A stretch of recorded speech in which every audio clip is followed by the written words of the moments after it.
আপনি যে এই যে মসজিদ মাদ্রাসায় টাকা দেওয়ার জন্য ওয়াদাবদ্ধ হয়েছেন যে আমি মক্তবে প্রত্যেক মাসে 50 টাকা করে দিব, প্রত্যেক মাসে 10 টাকা করে দিব, প্রত্যেক মাসে 1 টাকা করে দেবো, যাই দিবেন, এই যে আপনি ওয়াদাবদ্ধ হয়েছেন, আমি আজকে আপনাকে এই কথা বলি, যদি আপনি দায়িত্ববান হয়েছেন, যদি আপনি দায়িত্বে আছেন, আর আপনার কাছে পয়সা চাওয়ার লাগে, যে আপনাকে মনে করে দিতে হয় যে কি, যে মাস শেষ হয়েছে এখন আপনি টাকা দেন, তাহলে আমি বলি যে আপনি যে ওয়াদা করেছেন, আপনি ওয়াদা খিলাফ করেছেন। এই মাস আসার আগে আপনি নিজে তার বাড়ি থেকে এই টাকা দিতে হবে, যে এই যে আমি ওয়াদা করেছিলাম, আমার ওয়াদা পূরণ করলাম। কারণ মুহাম্মদ সাল্লাল্লাহু আলাইহি ওয়াসাল্লাম বলেছেন যে আয়াতুল মুনাফিকি সালাসা, মুনাফিকের চরিত্র আপনার 3টি। 1 নম্বর, ইজা হাদাসা কাযাবা, যে ব্যক্তি কথায় কথায় মিথ্যা কথা বলে ওই ব্যক্তি হচ্ছে মুনাফিক। ওয়া ইজা ওয়াদা আখলাফা, যে ব্যক্তি কথা দিয়ে কথা রাখতে পারলো না ওই ব্যক্তি মুনাফিক। আপনি নিজে ওয়াদা করেছেন, আপনি নিজে কথা দিয়েছেন যে আমি প্রত্যেক মাসে এত টাকা দেব, আপনার কাছে 29 তারিখ আসা পূর্বে আপনার নিজে বাধ্য, নিজে তার বাড়ি থেকে টাকা দিতে হবে, এটা আপনার উপরে বাধ্য ইসলাম।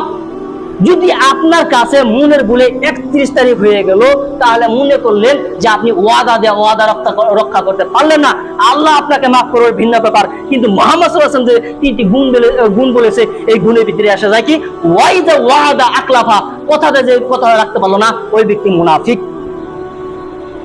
ওয়াইজা আতুমিনু খান, যে ব্যক্তির কাছে কোনো বস্তু রাখলো আর ওই ব্যক্তি তা থেকে কিছু মেরে দিল, তার থেকে কিছু নিয়ে নিল, ওই ব্যক্তি হচ্ছে মুনাফিক।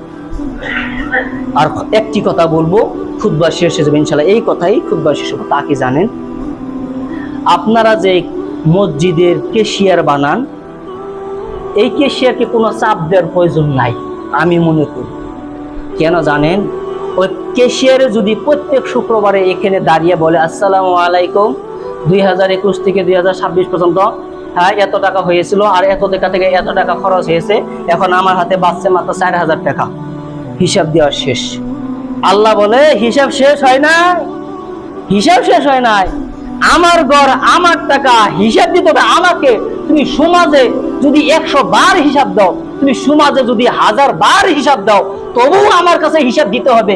আমি মনে করি প্রেসিডেন্টের কাছে আমি টাকা রাখলাম, আমার কাছে হিসাব দেখ চাহে না দেখ, প্রেসিডেন্টের ব্যাপার প্রেসিডেন্ট বুঝবে। তাহলে কিয়ামতের দিন আল্লাহর কাছে যখন হাজির হবে, আল্লাহ বলবে আমাকে তিলে তিলে হিসাব দাও। তা আমি মনে করি প্রেসিডেন্টের কাছে, সেক্রেটারির কাছে আমরা হিসাব চাই, কি লাভ হবে, আমাকে হিসাব দিয়েই দিল।